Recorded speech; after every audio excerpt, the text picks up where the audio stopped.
미국이 아시아에서 손잡을 나라는 일본뿐입니다. 한국은 버려질 동맹이죠.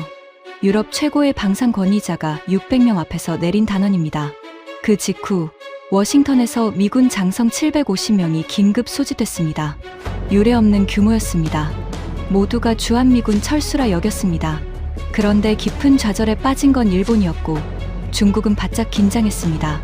미국이 일본을 제치고 택한 나라, 그 중심엔 대한민국이 있었습니다. 단 72시간, 그 회의실에서는 도대체 무슨 일이 있었던 걸까요? 35년간 한 번도 틀린 적 없다던 그가 마주한 충격적인 진실을 지금 공개합니다. 시작하기 전 구독과 좋아요, 그리고 대한민국 파이팅 댓글로 한국을 응원해주세요. 아시아에서 미국이 단 하나의 나라만 곁에 둘 수 있다면 그건 당연히 일본이라고 모두가 믿었습니다. 한국은 그저 미국이 만든 무기를 받아 조립하는 하청 공장, 언젠가는 정리될 변방의 동맹. 적어도 그날 오전까지 유럽의 안보 전문가 600명이 모인 그 자리에서는 그것이 흔들림 없는 상식이었습니다. 앞으로 미국이 아시아에서 진짜 손잡을 나라는 일본 하나뿐입니다. 한국은 부품이나 조립하는 변두리 공장으로 남게 될 겁니다.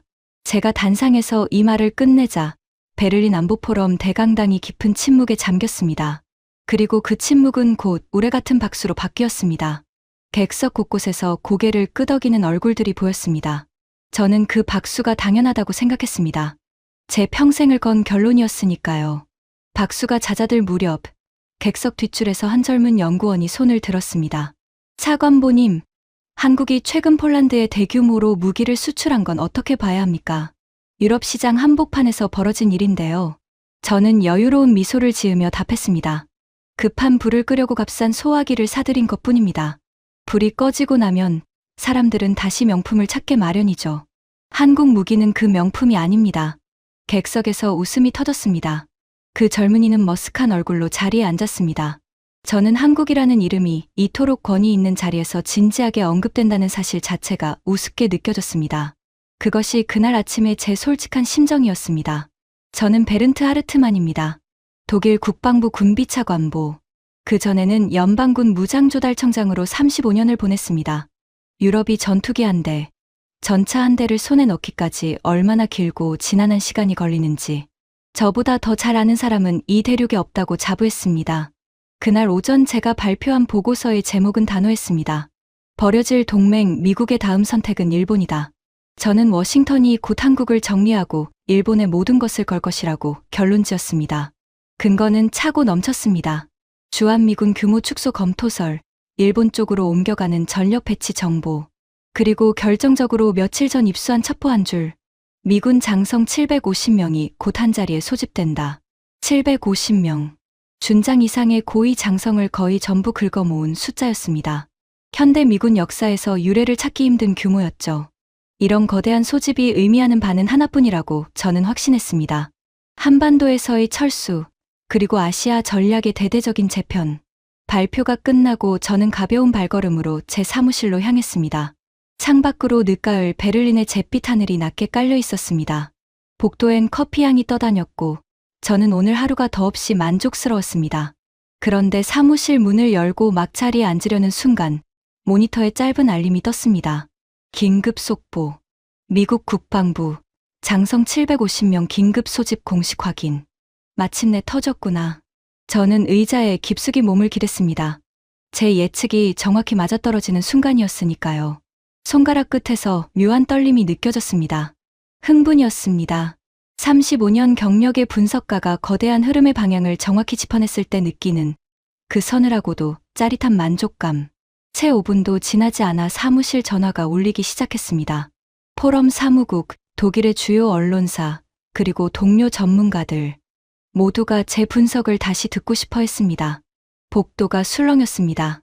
하르트만이 마쳤다는 말이 여기저기서 들려왔습니다. 한 동료는 제 어깨를 두드리며 말했습니다. 베른트, 자네 오늘 역사를 예언한 셈이군. 저는 그 말이 과하지 않다고 생각했습니다. 오히려 당연한 평가라고 여겼습니다. 바로 그때 사무실 문이 열리며 익숙한 목소리가 들려왔습니다. 베른트, 축하하네. 자네 오전 발표가 벌써 워싱턴까지 화제라더군. 프랑스 방산 컨설턴트 필리프 르콩트였습니다. 30년 넘게 같은 회의장을 들락거린 사이였지만 저는 그를 친구라고 부른 적이 한 번도 없었습니다. 르콩트는 늘 자신이 이 방에서 가장 영리한 사람이라고 믿었고 그 믿음을 굳이 숨기지 않는 종류의 인간이었습니다. 그가 제 모니터를 힐끗 보더니 입꼬리를 올렸습니다. 750명이라. 드디어 미국이 그 조립공들을 손절하는 모양이군. 진작 그랬어야지. 조립공들? 한국말일세. 르콩트가 가소롭다는 듯 어깨를 으쓱했습니다. 남이 설계한 전투기를 나사 박아 조립하면서 무슨 방산 강국이라고 떠들어대는 그 나라. 신기루야, 신기루. 모래 위에 세운 성이지. 미국도 이제야 정신을 차린 거고. 저는 그 말에 굳이 반박하지 않았습니다. 본질적으로 같은 생각이었으니까요. 다만 르콩트의 그 비릿한 우월감이 늘 거슬렸을 뿐입니다. 그런데 말이야, 베른트. 르콩트가 돌아서려다 말고 의미심장한 표정으로 덧붙였습니다. 한 가지 흥미로운 게 있어. 그 회의의 공식 명칭이 철수가 아니더군. 전략자산 재배치라던데. 재배치. 그 단어가 귓가에 잠시 머물렀습니다. 철수와 재배치는 결이 다른 말입니다. 무언가를 거두는 것과 무언가를 다시 배치하는 것. 하지만 그 순간 저는 그 미묘한 차이를 대수롭지 않게 흘려보냈습니다. 어차피 결과는 같을 거라고 믿었으니까요. 단어 장난이지. 철수든 재배치든 한국에서 미군이 빠진다는 사실은 변하지 않아. 그렇겠지. 르콩트가 가볍게 웃으며 문을 나섰습니다. 점심이나 하러 가세. 자네 승리를 축하해줘야 하지 않겠나. 혼자 남은 사무실에서 저는 다시 모니터의 속보를 들여다보았습니다. 750명. 72시간 안에 소집 완료. 회의 장소는 버지니아의 한 해병대 기지. 모든 것이 거대한 결단을 가리키고 있었습니다. 그런데 왜였을까요? 재배치라는 그 단어 하나가 만족스러웠던 제 마음 한구석에 아주 작은 가시처럼 박혀 빠지지 않았습니다. 제가 한국을 낳게 본 데에는 사실 아주 개인적이고 뼈아픈 이유가 있었습니다. 지금으로부터 한 세대도 더 전, 저는 유럽 여러 나라가 함께 추진한 차세대 공동 전투기 사업의 독일 측 실무 책임자였습니다. 영국, 프랑스, 이탈리아, 그리고 독일. 유럽 최고의 두뇌와 최고의 기술이 모인 자리였습니다. 우리는 세계 최강의 전투기를 만들 거라고 호언장담했죠. 결과가 어땠는지 아십니까? 그 사업은 무려 11년이 늦어졌습니다. 예산은 처음 잡았던 것의 3배를 넘겼고요. 나라마다 부품 규격을 두고 싸웠고 회의는 끝없이 늘어졌으며 한 부품을 어느 나라 공장에서 만들 것인가를 정하는 데만 몇 년이 걸렸습니다. 저는 그 11년 동안 머리가 하얗게 샜습니다. 잊히지 않는 회의가 하나 있습니다. 안건은 고작 부품 하나를 고정하는 나사의 규격을 내 나라가 통일하자는 것이었습니다. 단순해 보이는 그 문제 하나를 두고 회의는 1년 반을 끌었습니다. 영국은 자국 표준을, 프랑스는 또 자기네 표준을 고집했습니다. 그동안 전투기는 도면 위에서 단 한 발짝도 나아가지 못했습니다. 함께 일하던 독일 측 동료 한 명은 끝내 그 과정을 견디지 못하고 사업에서 손을 뗐습니다. 떠나기 전 그가 제게 했던 말이 아직도 귓가에 남아 있습니다. 베른트, 우리는 전투기를 만드는 게 아니라 회의록을 만들고 있어. 저는 그 말에 씁쓸하게 웃을 수밖에 없었습니다. 그리고 그날 저는 한 가지 신념을 뼛속 깊이 새겼습니다. 전투기는 원래 늦는 것이다. 최첨단 무기란 본디 더디고 비싸고 고통스러운 것이다. 그러니 만약 어떤 나라가 전투기를 빠르게 뽑아낸다고 자랑한다면 그건 둘 중 하나다. 거짓말이거나 아니면 남이 다 만들어 놓은 걸 조립만 하는 것이거나. 한국이 자체 전투기를 개발한다는 소식을 처음 들었을 때 저는 코웃음을 쳤습니다. 유럽, 내 나라가 머리를 맞대고도 11년을 헤맸는데 그 작은 나라가 혼자서 무슨 수로. 분명 미국 엔진에 미국 부품을 받아다 껍데기만 씌우는 수준일 거라고 단정했습니다. 점심 식사 자리에서도 르콩트는 그 이야기를 멈추지 않았습니다. 고급 레스토랑의 하얀 식탁보 위로 그가 와인 잔을 빙글빙글 돌리며 말했습니다. 베른트, 자네도 알다시피 진짜 항공방사는 아무나 하는 게 아니야. 에어버스가, 다쏘가, 라인메탈이 괜히 유럽에 있는 게 아니거든. 수십 년 쌓인 기술의 두께라는 게 있어. 한국 같은 나라가 그걸 따라잡는다. 한 200년쯤 걸리겠지. 그가 입을 닦으며 비릿하게 웃었습니다. 그 나라 국민들은 자기들이 무슨 대단한 무기를 만든 줄 알아. 가엾지. 진실을 모르니까. 누군가는 그 환상을 깨줘야 하는데 말이야. 저는 와인을 한 모금 넘겼습니다. 떫은 맛이 혀끝에 감돌았습니다. 르콩트의 오만함이 불편했지만 그가 틀렸다고 말할 근거가 제게는 없었습니다. 오히려 저 역시 같은 결론을 보고서에 적어 넣은 사람이었으니까요. 그때 제 휴대전화가 짧게 진동했습니다. 화면을 확인한 저는 잠시 멈칫했습니다. 발신자가 뜻밖이었기 때문입니다. 미국 국방부 인도태평양 전력기획관, 워싱턴에서 직접 온 메시지였습니다. 하르트만 차관보, 오전 발표 잘 들었습니다. 워싱턴에서도 꽤 화제더군요. 흥미롭게 지켜보고 있습니다. 짧은 메시지였습니다. 그런데 그 짧음이 오히려 마음을 무겁게 했습니다. 단순한 인사일까요? 아니면 무언가를 알면서 던지는 미끼일까요? 등골을 따라 서늘한 기운이 천천히 기어 올라왔습니다. 무슨 일인가, 베른트. 얼굴이 좋지 않은데. 아무것도 아닐세. 저는 휴대전화를 뒤집어 식탁 위에 내려놓았습니다. 하지만 그 흥미롭게 지켜보고 있다는 한 줄이 머릿속을 떠나지 않았습니다. 잠시 후 같은 번호로 메시지가 한 통 더 도착했습니다. 당신의 분석은 정교합니다. 다만 결정적인 변수 하나를 놓치고 있군요. 곧 알게 될 겁니다. 저는 그 문장을 한참 노려보았습니다. 놓친 변수라니. 35년간 단 하나의 변수도 놓친 적 없다고 자부해온 저였습니다. 손끝이 차갑게 식었습니다. 당장 답장을 보내 그 변수가 무엇인지 따지고 싶었지만 식사 중이라 가까스로 참았습니다. 그러나 그 한 줄은 식사가 끝날 때까지 제 가슴을 무겁게 짓눌렀습니다. 오후에는 유럽 각국 전문가들이 모인 심층 토론회가 열렸습니다. 주제는 급변하는 동아시아 정세였습니다. 저는 다시 한번 자신 있게 제 분석을 펼쳤습니다. 미국은 한국의 비중을 줄이고 일본을 아시아의 거점으로 삼을 것이다. 이것은 거스를 수 없는 흐름이다. 대부분의 참석자가 고개를 끄덕였습니다. 그런데 회의가 무르익을 무렵 한 사람이 조용히 손을 들었습니다. 이탈리아의 방산 애널리스트 엘레나 모로였습니다. 그녀는 늘 차분하고 이성적인 사람이었고 감정보다 숫자를 믿는 부류였습니다. 차관보님, 한 가지만 여쭙겠습니다. 그렇다면 최근 한국의 방위산업 수출이 폭발적으로 늘어나는 현상은 어떻게 설명하시겠습니까? 작년에만 수십억 달러 규모의 계약이 유럽 한복판에서 체결됐는데요. 폴란드, 루마니아, 그리고 우리 이탈리아에서도 한국 무기 도입을 검토하고 있습니다. 순간 회의실에 미묘한 정적이 흘렀습니다. 저는 침착하게 받아쳤습니다. 그건 동유럽의 긴박한 안보 상황이 만든 일시적 특수입니다. 급하니까 빨리 주는 곳에서 사는 거죠. 품질이 아니라 납기로 산 겁니다. 거품이 빠지면 결국 제자리로 돌아올 겁니다. 전직 나토 고위 인사 출신의 라이너 포겔 회장이 거들었습니다.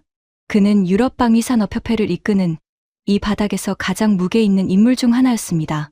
하르트만 차관보의 분석이 타당합니다. 우리는 거시적 흐름을 봐야 합니다. 일시적 현상에 휘둘려선 안 됩니다. 회의는 제 뜻대로 흘러갔습니다. 엘레나 모로는 더 이상 반박하지 않았지만 그녀의 표정에는 완전히 납득하지 못한 기색이 남아 있었습니다. 저는 그것을 애써 무시했습니다. 하지만 토론이 끝나갈 무렵 제 휴대전화가 다시 한번 짧게 울렸습니다. 이번에는 메시지가 아니었습니다.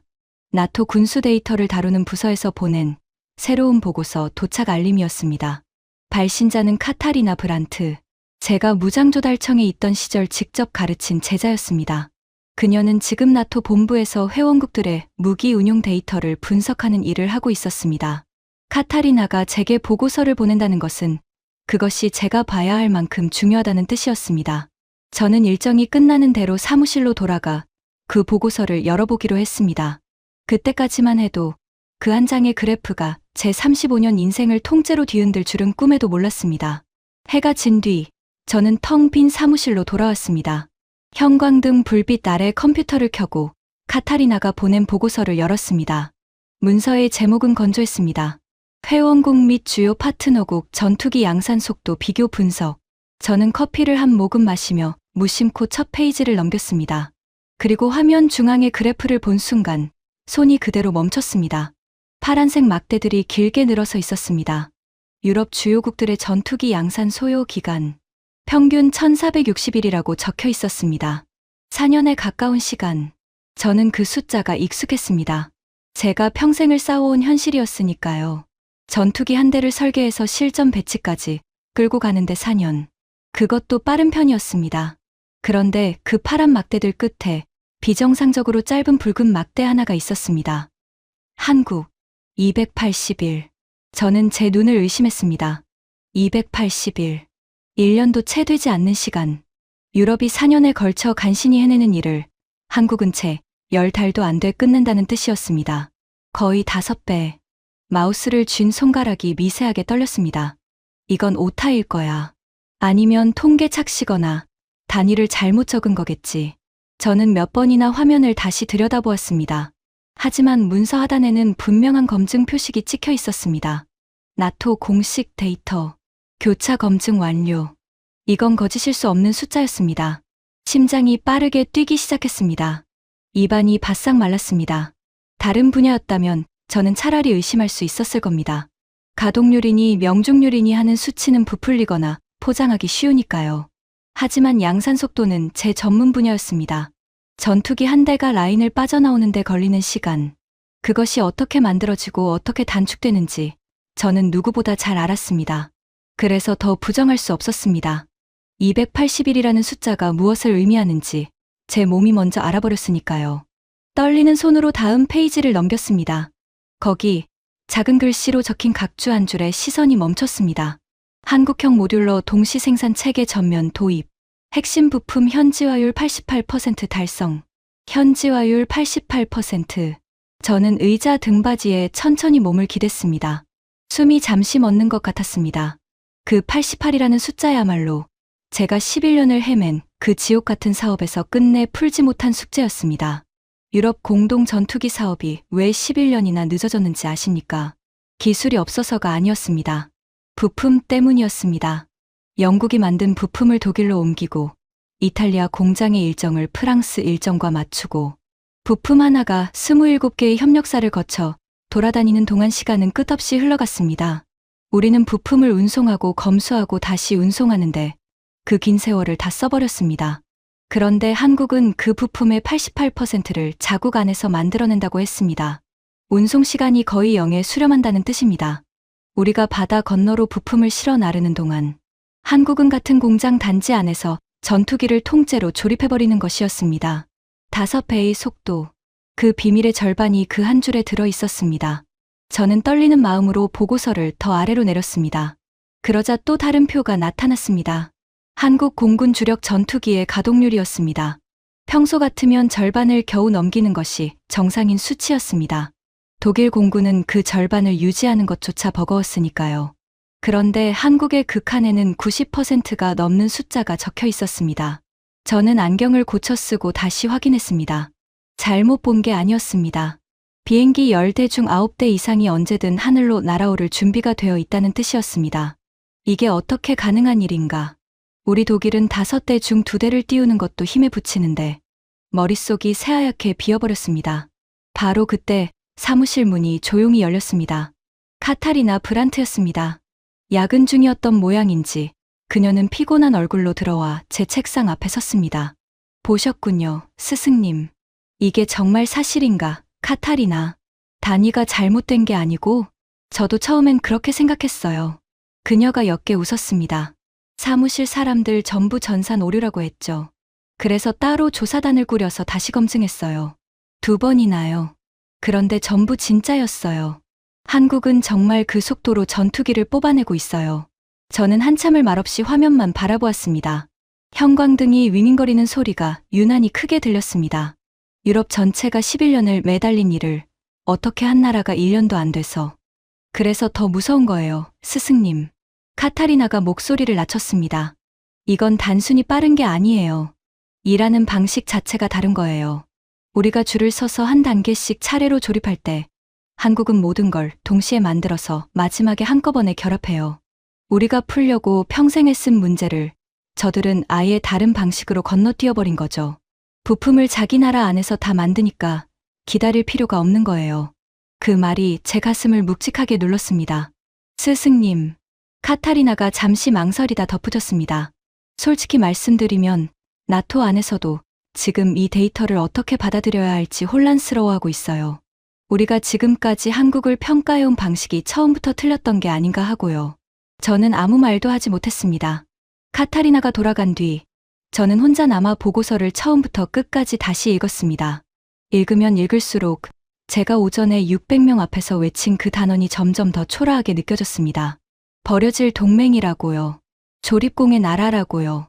값싼 소화기라고요. 그때 새로운 이메일 한 통이 도착했습니다. 발신자를 보고 저는 흠칫 놀랐습니다. 한국, 정확히는 한국항공우주산업의 생산기술본부장이라는 사람이었습니다. 이름은 윤서연. 메일은 짧고 정중했습니다. 그리고 묘하게 당당했습니다. 하르트만 차관보님, 베를린에서의 발표 내용을 잘 전해 들었습니다. 차관보님께서는 대한민국을 버려질 동맹이자 조립공의 나라라고 평가하셨더군요. 만약 그 판단에 조금이라도 확신이 서지 않으신다면 직접 한국에 오셔서 두 눈으로 확인해 보시길 정중히 초대합니다. 저희가 무엇을 어떻게 만들고 있는지 가감없이 보여드리겠습니다. 답을 기다리겠습니다. 저는 메일을 2번, 3번 다시 읽었습니다. 정중한 문장이었지만 그 안에는 분명한 자신감이 배어 있었습니다. 마치 제가 무엇을 보고 무엇을 깨닫게 될지 이미 다 알고 있다는 듯한 태도였습니다. 세계 최고의 조달 전문가라 자부했던 제 자존심에 작은 생채기가 났습니다. 동시에 좀처럼 가라앉지 않는 호기심이 끌어올랐습니다. 도대체 그 작은 나라는 저 같은 회의론자에게 어떤 현실을 보여주고 싶은 것일까요? 이튿날 점심 무렵 르콩트가 다시 제 사무실에 들렀습니다. 무언가 눈치챈 표정이었습니다. 베른트, 자네 한국에서 초청장을 받았다는 소문이 있던데 설마 진짜 갈 생각은 아니겠지? 저는 대답을 망설였습니다. 그러자 르콩트가 어이없다는 듯 웃음을 터뜨렸습니다. 하, 진심인가? 베른트, 정신 차리게. 그 조립공들이 자네 같은 거물을 불러다가 뭘 보여주겠어. 잘 짜인 쇼겠지. 공장에 로봇 몇 대 세워놓고 보세요. 우리가 이렇게 빨라요 하는 연극 말이야. 거기 놀아나면 자네 35년 명성이 한순간에 우스워진다고. 세계 최고의 조달 전문가가 신기루를 보러 비행기를 탄다. 두고두고 회자될 가십거리가 되겠군. 내가 자네라면 그 메일은 읽지도 않고 지워버리겠어. 그가 비웃음을 흘리며 사무실을 나섰습니다. 문이 닫히고 저는 다시 혼자가 되었습니다. 그날 저녁 뜻밖의 사람이 제 사무실 문을 두드렸습니다. 엘레나 모로였습니다. 그녀는 평소답지 않게 상기된 얼굴이었습니다. 차관보님, 실례인 줄 알지만 꼭 여쭙고 싶어서요. 혹시 나토에서 돌린 그 양산 속도 보고서 보셨습니까? 저는 천천히 고개를 끄덕였습니다. 그녀가 잠시 망설이다 입을 열었습니다. 저는 솔직히 무섭습니다. 우리가 뭔가 아주 큰 걸 놓치고 있는 것 같아요. 그 숫자가 진짜라면 우리가 지금까지 한국을 봐온 방식이 통째로 틀렸다는 뜻이잖아요. 차관보님은 어떻게 생각하세요? 저는 아무 대답도 하지 못했습니다. 같은 두려움이 제 안에서도 이미 자라고 있었으니까요. 엘레나가 돌아간 뒤 창밖으로 베를린의 잿빛 하늘이 한층 더 어두워져 있었습니다. 저는 모니터에 띄워둔 그 붉은 막대를 오래도록 응시했습니다. 281, 88%, 90%가 넘는 가동률, 그리고 워싱턴의 750명과 재배치라는 그 미묘한 단어, 미국 기획관이 말한 제가 놓쳤다는 그 결정적 변수. 이 모든 조각이 가리키는 진짜 그림은 무엇일까요? 35년 동안 저는 단 한 번도 제 판단을 의심한 적이 없었습니다. 그런데 그날 밤, 처음으로 낯선 두려움이 가슴 깊은 곳에서 고개를 들었습니다. 어쩌면 제 평생의 신념이, 제 35년의 결론이 통째로 틀렸을지도 모른다는 두려움이었습니다. 저는 손가락을 키보드 위에 올렸습니다. 그리고 윤서연 박사에게 보낼 답장의 첫 글자를 천천히 써 내려가기 시작했습니다. 비행기가 인천국제공항에 가까워질 무렵 창밖으로 서해의 푸른 물결과 부드러운 해안선이 펼쳐졌습니다. 저는 노트북을 덮고 잠시 눈을 감았습니다. 떠나기 전 르콩트가 던진 그 비웃음이 아직 귓가에 맴돌고 있었습니다. 신기루를 보러 비행기를 탄 거물. 만약 그의 말이 맞다면 저는 35년 명성을 스스로 갉아먹으러 온 셈이었습니다. 입국장을 나서자 제 이름이 적힌 팻말을 든 한 사람이 다가왔습니다. 단정한 정장 차림의 중년 여성이었습니다. 하르트만 차관보님, 한국에 오신 것을 환영합니다. 저는 한국항공우주산업의 윤서연입니다. 비서를 보낼 수도 있었지만 직접 모시고 싶었어요. 생산기술본부장이 직접 공항까지 마중을 나왔다는 사실이 의외였습니다. 그녀의 악수는 단단했고 눈빛에는 망설임이 없었습니다. 서울로 향하는 차 안에서 저는 창밖을 무심코 바라보다 이상한 점을 발견했습니다. 고속도로 위, 거대한 화물 트럭, 여러 대가 마치 한 줄로 이어진 기차처럼 일정한 간격을 유지하며 달리고 있었습니다. 운전석을 보니 맨 앞 차에만 사람이 타고 있었습니다. 저 트럭들은 왜 저렇게 바짝 붙어서 달립니까? 위험해 보이는데요. 자율군집 주행입니다. 윤 박사가 가볍게 답했습니다.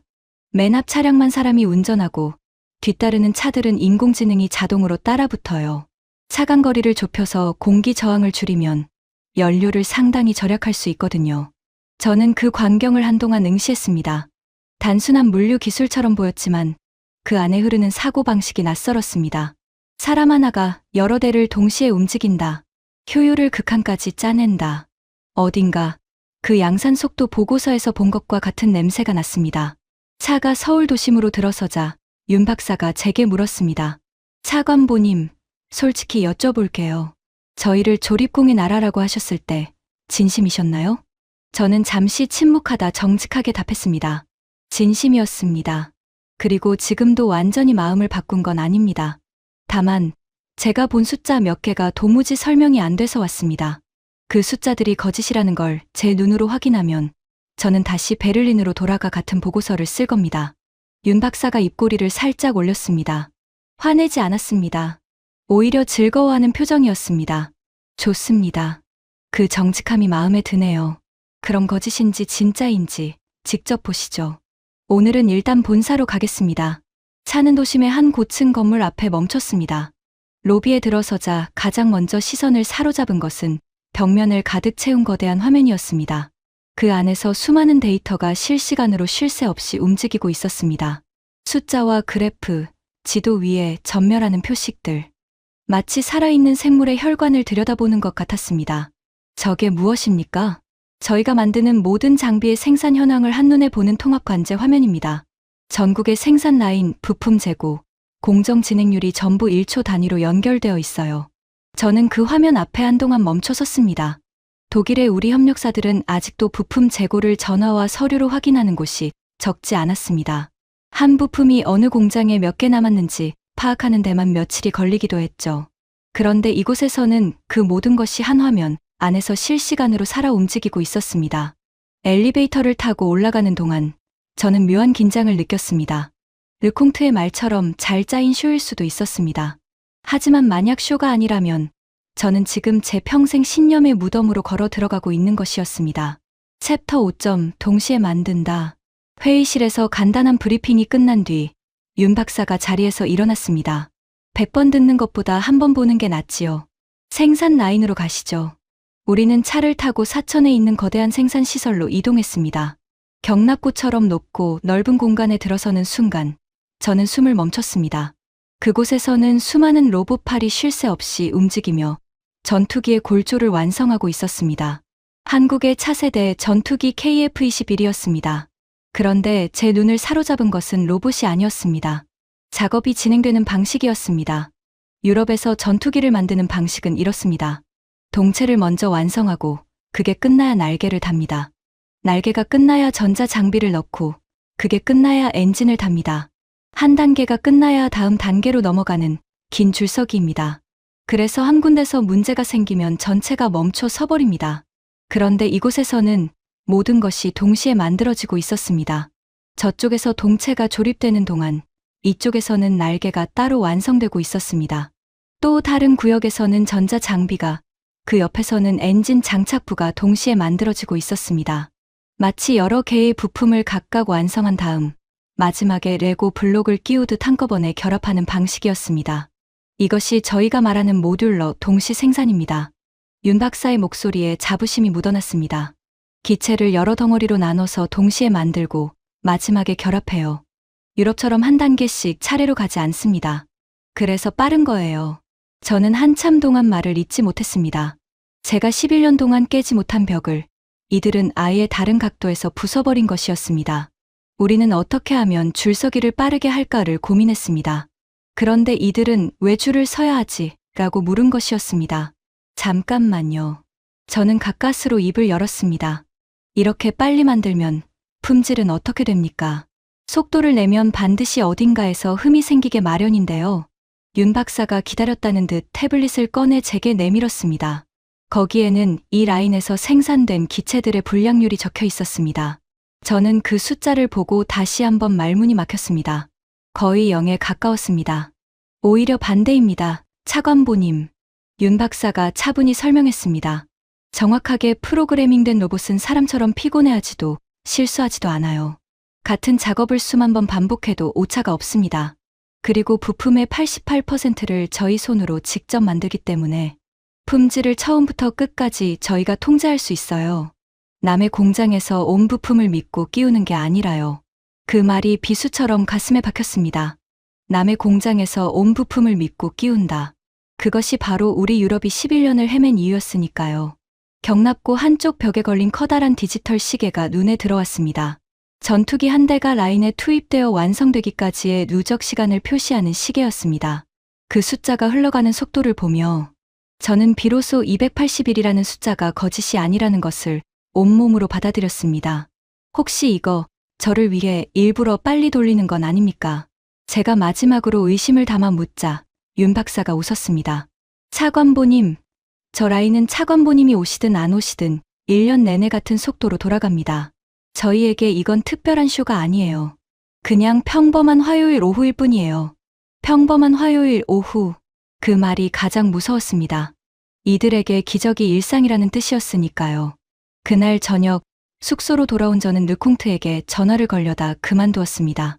무슨 말을 해야 할지 알 수 없었습니다. 자네가 틀렸어라고 말하기엔 저 역시 같은 자리에 서 있던 사람이었으니까요. 대신 저는 노트북을 열고 오늘 본 것을 한 줄 한 줄 기록하기 시작했습니다. 그러나 한참을 적다가 저는 펜을 멈췄습니다. 제가 적고 있는 것이 더 이상 비판 보고서가 아니라는 사실을 깨달았기 때문입니다. 이튿날 새벽, 우리는 청주에 있는 공군기지로 향했습니다. 고속 열차로 체한 시간이 걸리지 않았습니다. 열차는 정해진 시각에 한치의 오차도 없이 미끄러지듯 출발했습니다. 열차가 수시로 연착되는 독일의 일상을 떠올리니 그 정확함이 새삼 낯설게 느껴졌습니다. 기지에 도착하자 한 장교가 우리를 맞이했습니다. 공군의 강도현 중령이었습니다. 하르트만 차관보님, 오늘 저희의 현장을 가감없이 보여드리겠습니다. 마침 좋은 기회입니다. 어제 엔진에 문제가 생겨 들어온 전투기 한 대가 정비 중이거든요. 엄격한 보안 검색을 거친 뒤 우리는 광활한 활주로로 나섰습니다. 그곳에는 KF-21 여러 대가 도열해 있었습니다. 은회색 기체가 새벽 햇살을 받아 서늘하게 빛났습니다. 그 위용은 솔직히 인정하건대 유럽의 어느 전투기에도 뒤지지 않았습니다. 먼저 정비 경납고로 향했습니다. 그리고 그곳에서 저는 오늘 가장 충격적인 장면을 마주했습니다. 복잡하기로 악명 높은 최신 전투기 한 대가 엔진을 드러낸 채 정비를 받고 있었습니다.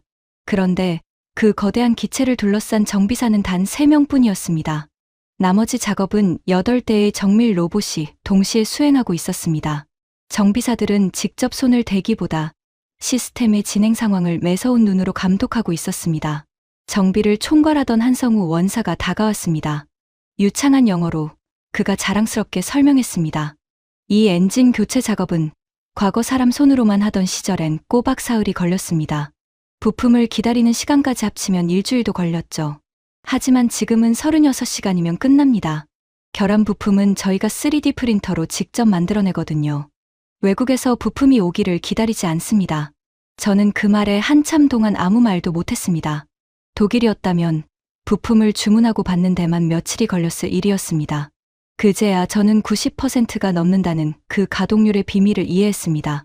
비행기가 고장나면 즉시 그것도 빠르게 고쳐버리니 늘 대부분의 기체가 날 수 있는 상태로 유지되는 것이었습니다. 결함이 생기기 전에 시스템이 먼저 예측하기도 합니다. 한 원사가 덧붙였습니다. 부품이 닳는 정도를 실시간으로 추적해서 망가지기 전에 미리 교체해요. 그래서 비행 중에 갑자기 멈춰 서는 일이 거의 없습니다.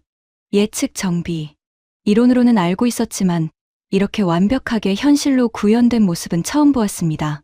바로 그때 기지 전체를 뒤흔드는 날카로운 사이렌이 울려 퍼졌습니다. 긴급 출격 훈련이었습니다.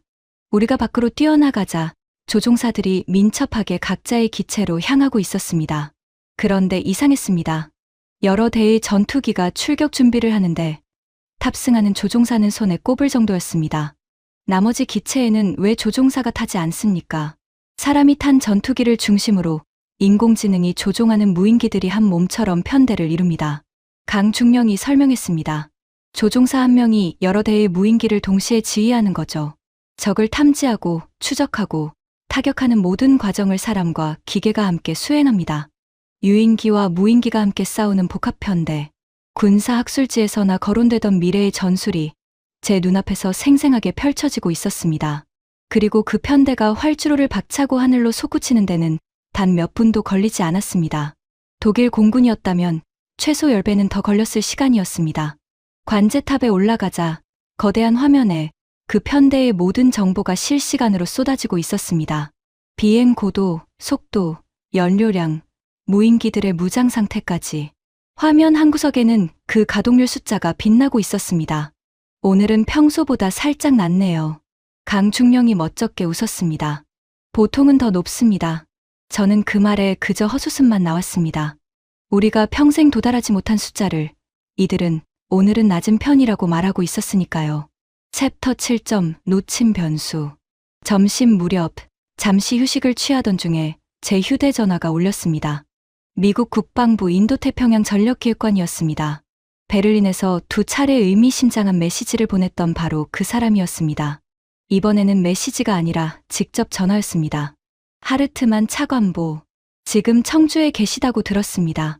저는 흠칫 놀랐습니다. 제 일정을 어떻게 알았을까요? 그렇습니다. 어떻게 아셨습니까? 당신이 무엇을 보고 있는지도 압니다. 전화기 너머의 목소리는 차분했습니다. 그리고 당신이 지금 어떤 기분일지도요. 베를린에서 제가 말씀드렸죠. 당신 분석은 결정적인 변수 하나를 놓치고 있다고. 이제 그 변수가 무엇인지 보이십니까? 저는 활주로를 바라보며 천천히 답했습니다. 속도와 효율 말입니까? 비슷합니다. 하지만 정확히는 아닙니다. 그가 말을 이었습니다. 당신네 유럽 사람들은 늘 누가 더 큰 군대를 가졌나를 셉니다. 병력이 몇 명인지, 전차가 몇 대인지. 하지만 전쟁의 방식이 바뀌고 있습니다.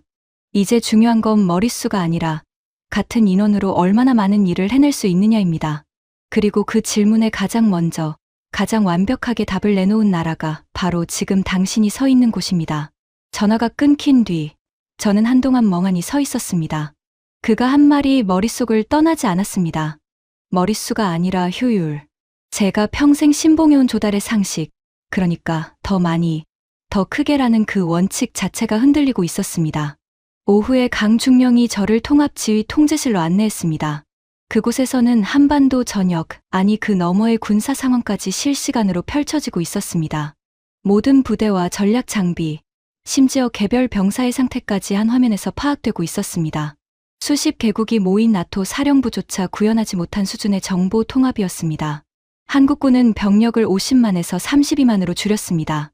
강중령이 말했습니다. 그런데 전체 전투력은 오히려 2배 이상 늘었어요. 사람을 덜어낸 자리를 시스템과 인공지능으로 채웠기 때문입니다. 50만에서 32만, 18만 명이 줄었는데 전투력은 2배. 머릿속으로 계산해봐도 도무지 성립하지 않는 수치였습니다. 하지만 오늘 하루 제 눈으로 본 것들이 그 불가능해 보이는 수치가 사실임을 증명하고 있었습니다. 그날 저녁, 기지 내 숙소에서 윤 박사와 마주 앉아 차를 마셨습니다. 창밖으로 활주로의 유도등이 길게 늘어서 빛나고 있었습니다. 오랜 침묵 끝에 저는 입을 열었습니다. 누구에게도 한 적 없는 이야기였습니다. 윤 박사님, 제가 왜 그렇게 한국을 무시했는지 이제 말씀드려야 할 것 같습니다. 그녀가 조용히 저를 바라보았습니다. 저는 한 세대 전 유럽 네 나라가 함께 만든 전투기 사업의 책임자였습니다. 그 사업은 11년이 늦어졌고 예산은 3배를 넘겼습니다. 저는 그 11년 동안 매일같이 회의실에서 싸웠습니다. 부품 하나, 나사 하나를 두고요. 그러다 머리가 다 샜습니다. 함께 일하던 동료는 견디지 못하고 떠났고요. 저는 잠시 목이 메었습니다. 그때 저는 결심했습니다. 전투기는 원래 느린 거라고, 빠르면 거짓말이라고, 그게 제 상처를 덮는 방법이었어요.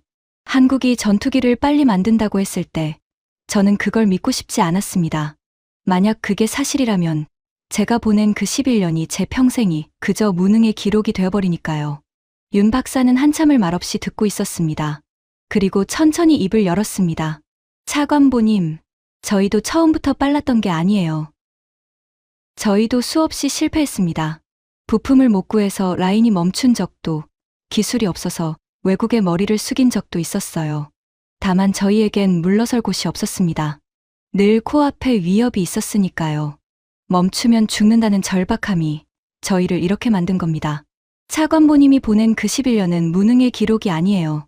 그건 누군가는 반드시 겪어야 했던 길을 찾는 과정이었던 거예요. 그 말에 저는 오랫동안 가슴 깊이 묻어두었던 무언가가 천천히 풀리는 것을 느꼈습니다. 눈시울이 뜨거워졌습니다. 35년 동안 아무에게도 보이지 않으려 했던 그 상처를 이 먼 나라의 엔지니어가 가만히 어루만져 준 것이었습니다. 다음 날 아침 윤 박사가 저를 지휘 통제실 안쪽의 한 작은 방으로 안내했습니다. 그곳에는 커다란 전자 지도가 벽면을 가득 채우고 있었습니다. 차관보님께서 가장 궁금해하실 질문에 답을 드릴 차례인 것 같아요. 그녀가 말했습니다. 왜 미국이 일본이 아니라 한국을 선택하려 하는가? 지도 위에는 여러 나라가 각기 다른 색으로 표시되어 있었습니다. 한국은 가장 짙은 붉은색으로 가장 중요한 자리에 강조되어 있었습니다. 일본은 그보다 옅은 파란색이었습니다. 차관보님은 워싱턴에 750명이 모인 회의를 철수라고 보셨죠. 하지만 그건 철수가 아니에요. 재배치입니다. 미국은 이제 아시아에서 사람 숫자를 줄이는 대신 가장 효율적인 전력을 가장 효율적인 거점에 집중하려 하고 있어요.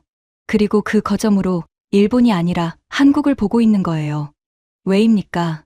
일본도 강력한 동맹인데요. 바로 이것 때문입니다. 윤 박사가 지도 옆에 또 다른 화면을 띄웠습니다. 거기에는 두 나라의 비교 데이터가 나란히 떠 있었습니다. 저는 그 화면을 보고 천천히 고개를 끄덕일 수밖에 없었습니다. 전투기 양산 속도, 가동률, 부품 현지화율, 정비 시간. 모든 항목에서 한국의 숫자가 일본을 앞서고 있었습니다. 그것도 작은 차이가 아니었습니다. 미국이 보는 건 단순한 충성심이 아니에요. 윤 박사가 말했습니다. 전쟁이 났을 때 망가진 전투기를 가장 빨리 고쳐줄 수 있는 나라. 부품이 떨어졌을 때 가장 빨리 다시 만들어줄 수 있는 나라. 적은 인원으로 가장 많은 작전을 수행할 수 있는 나라. 그게 어디냐는 거예요. 그리고 그 답이 지금 한국인 거죠. 저는 베를린에서의 제 발표를 떠올렸습니다. 600명 앞에서 당당히 외쳤던 그 단언. 미국이 손잡을 나라는 일본 하나뿐이라던.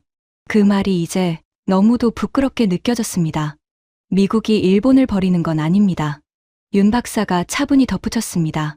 다만 미래의 전쟁을 함께 실험하고 만들어갈 가장 앞선 파트너로 한국을 선택하고 있는 거예요. 일본은 여전히 중요해요. 하지만 가장 앞선 자리는 아니라는 거죠. 그 순간 미국 기획관이 전화로 했던 말이 다시 떠올랐습니다. 머릿수가 아니라 효율. 그가 말한 그 결정적 변수가 마침내 완전한 그림으로 제 머릿속에 맞춰졌습니다. 저는 평생 더 많은 병력, 더 큰 군대, 더 두꺼운 기술의 축적을 세매왔습니다. 그것이 강함이라고 믿었으니까요. 그런데 한국은 전혀 다른 질문을 던지고 있었습니다. 같은 인원으로 몇 배의 일을 해낼 것인가? 같은 시간에 몇 배를 만들어낼 것인가? 그리고 미국은 그 새로운 질문에 가장 먼저 답한 나라의 손을 잡으려 하고 있었습니다. 차관보님, 윤 박사가 저를 바라보며 말했습니다. 이게 끝이 아니에요. 사실 곧 워싱턴에서 전 세계를 놀라게 할 발표가 하나 있을 예정이에요. 무슨 발표입니까? 조금만 기다려보세요. 그녀의 얼굴에 알 수 없는 확신이 어렸습니다. 아마 차관보님이 지금까지 보신 모든 것보다 더 큰 충격을 받으시게 될 거예요. 세계의 군사 지형도가 바뀌는 순간을 직접 목격하시게 될 테니까요. 저는 그 말의 무게를 그때는 다 헤아리지 못했습니다. 다만 며칠 뒤 베를린으로 돌아가는 비행기 안에서 저는 그 발표가 무엇이었는지 제 두 눈으로 똑똑히 확인하게 됩니다. 그리고 그 순간 제 35년의 신념은 완전히 그리고 영원히 무너지게 됩니다. 모든 일정을 마치고 저는 베를린으로 돌아가는 비행기에 올랐습니다. 윤 박사가 공항까지 배웅을 나왔습니다. 출국장 앞에서 그녀가 제 손을 잡으며 말했습니다. 차관보님, 비행기에 오르시면 꼭 국제 뉴스를 확인하세요. 흥미로운 소식이 기다리고 있을 거예요. 저는 그 말의 뜻을 다 헤아리지 못한 채 가벼운 미소로 인사를 대신했습니다. 비행기가 활주로를 박차고 떠오르자 창밖으로 한반도의 해안선이 아득히 멀어져 갔습니다. 며칠 전 이곳에 도착할 때와는 전혀 다른 마음이었습니다. 그때 저는 신기루를 깨러 온 회의론자였고 지금 저는 무언가에 깊이 압도된 한 사람이었습니다. 저는 노트북을 켜고 지난 며칠간 기록한 것들을 정리하기 시작했습니다. 비판 보고서로 시작했던 그 문서는 어느새 전혀 다른 무언가로 변해 있었습니다. 모듈러 동시 생산, 36시간 엔진 교체, 90%가 넘는 가동률, 유인기와 무인기의 복합 편대, 그리고 미국이 일본이 아니라 한국을 가장 앞선 자리에 두려는 진짜 이유. 비행기가 러시아 상공을 지날 무렵이었습니다. 기내 와이파이로 뉴스를 확인하던 제 손가락이 화면 위에서 그대로 얼어붙었습니다. 긴급 속보. 미국, 한국의 핵추진 잠수함 건조 공식 승인. 저는 제 눈을 의심했습니다. 핵추진 잠수함. 그것은 아무 나라에나 허락되는 기술이 아니었습니다. 지난 수십 년간 미국이 이 기술을 공유한 나라는 손에 꼽을 정도였습니다. 그것은 가장 깊은 신뢰의 상징이자 가장 폐쇄적인 군사 영역이었습니다. 저는 떨리는 손으로 관련 영상을 재생했습니다. 미국 국방부의 한 고위 관계자가 발표문을 읽고 있었습니다. 오늘 우리는 대한민국의 핵추진 잠수함 건조를 공식 승인합니다. 이것은 위대한 동맹의 새로운 도약입니다. 대한민국은 스스로 증명해냈습니다. 그들이 우리의 가장 신뢰할 수 있는 그리고 가장 효율적인 파트너라는 사실을 말입니다. 가장 신뢰할 수 있는 파트너. 제가 불과 며칠 전 600명 앞에서 버려질 동맹이라 불렀던 그 나라를 미국은 그렇게 부르고 있었습니다. 발표는 계속 이어졌습니다. 한국은 앞으로 몇 년 안에 4,000톤급의 핵추진 잠수함을 자체적으로 진수할 것이라고 했습니다. 어떤 나라는 같은 일을 하는데 14년이 걸렸던 거대한 사업을 한국은 그 절반도 안 되는 시간에 해낼 것이라고 했습니다. 저는 그 숫자 앞에서 이미 며칠간 청주와 사천에서 본 것들이 떠올랐습니다. 280일 만에 전투기를 만들고 36시간 만에 엔진을 갈아 끼우는 그 나라라면 그것은 결코 허풍이 아니었습니다. 옆자리에 앉은 한 독일인 승객이 제 화면을 힐끗 보더니 놀란 표정으로 말을 걸었습니다. 믿기지 않는 뉴스군요. 혹시 한국에서 오시는 길입니까? 네. 저는 천천히 답했습니다. 한국에서 제 평생의 착각을 깨고 돌아가는 길입니다. 그 순간 윤 박사가 출국장에서 보였던 그 알 수 없는 확신의 미소가 떠올랐습니다. 그녀는 이미 알고 있었던 것입니다. 이 거대한 발표가 곧 세상에 나오리라는 것을. 그래서 제게 그렇게 말했던 것이죠. 흥미로운 소식이 기다리고 있을 거라고. 세계의 군사 지형도가 바뀌는 순간을 보게 될 거라고. 저는 노트북으로 시선을 돌렸습니다. 그리고 작성하던 보고서의 제목을 천천히 지웠습니다. 버려질 동맹 미국의 다음 선택은 일본이다. 그 글자들이 하나씩 사라졌습니다. 빈 화면 위에 저는 새로운 제목을 적어 넣었습니다. 우리가 놓친 미래 가장 앞선 동맹의 부상. 베를린에 도착하자마자 제 휴대전화는 쉴 새 없이 울렸습니다. 포럼 사무국, 언론사, 그리고 동료들. 며칠 전 제 분석에 박수를 보냈던 바로 그 사람들이 이제는 혼란에 빠져 제게 묻고 있었습니다. 이 상황을 어떻게 해석해야 하느냐고. 가장 먼저 연락이 닿은 사람은 엘레나 모로였습니다. 차관보님, 제 말이 맞았죠. 우리가 뭔가 큰 걸 놓치고 있다고 했잖아요. 그게 이거였네요. 맞았습니다, 모로. 저는 정직하게 답했습니다. 당신이 옳았고 제가 틀렸습니다. 그것도 35년 내내 틀렸어요. 며칠 뒤 유럽방위산업협회에서 긴급 토론회가 열렸습니다. 며칠 전 제 비관론에 힘을 실어주었던 라이너 포겔 회장이 이번에는 무거운 얼굴로 입을 열었습니다. 하르트만 차관보, 솔직히 말씀해 주십시오. 당신이 직접 본 한국은 어떤 나라였습니까? 저는 자리에서 일어났습니다.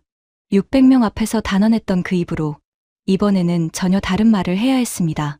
우리가 20세기의 낡은 방식으로 21세기의 전쟁을 준비하는 동안 한국은 아무도 가지 않은 길을 먼저 걷고 있었습니다. 우리는 늘 더 많은 병력, 더 큰 군대를 셈했습니다. 그게 강함이라고 믿었으니까요. 하지만 한국은 다른 질문을 던졌습니다. 같은 인원으로 몇 배의 일을 해낼 것인가? 같은 시간에 몇 배를 만들어낼 것인가? 그리고 그 질문에 대한 답을 이미 현실로 만들어버렸습니다. 회의실이 깊은 침묵에 잠겼습니다. 저는 한국을 버려질 동맹이라 불렀습니다. 조립공의 나라라고요.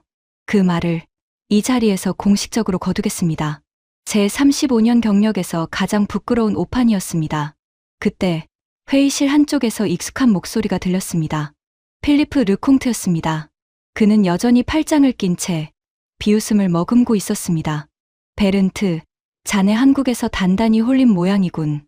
로봇 몇 대 구경하고 와서 평생의 신념을 뒤집다니. 실망일세. 그깟 잠수함 하나 승인받았다고 나라가 강국이 되는 줄 아나? 다 미국의 정치적 쇼야. 한국은 여전히 조립공예.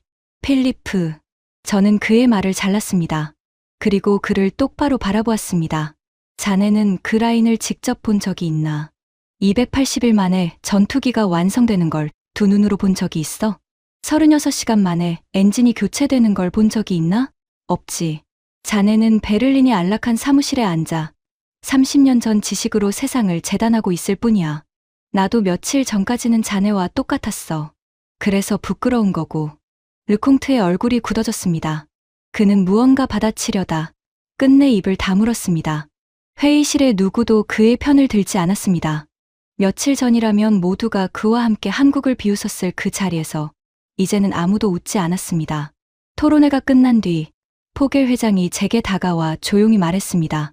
우리도 한국에서 배워야겠습니다. 자존심을 내려놓고 처음부터 다시요. 그날 저녁 저는 새로 쓴 보고서의 마지막 문장을 적었습니다. 그리고 그 아래 제 오래된 수첩에 따로 한 줄을 적어 넣었습니다.